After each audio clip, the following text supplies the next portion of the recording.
কাজ করেছেন। আমরা সবাই অবগত আছি, বর্তমান উপজাতি স্বশাসিত জেলা পরিষদ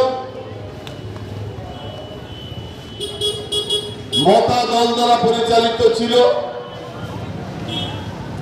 সেই জায়গায় শৈলেন্দ্রবাবু যেভাবে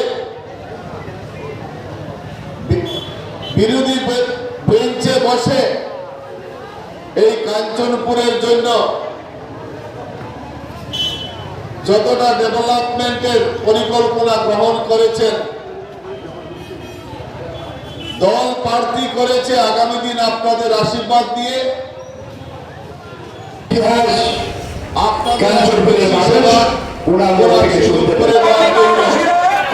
আজকে আমরা প্রথম বাজারে মিছিল হয়েছে, এবার বাজার সবাই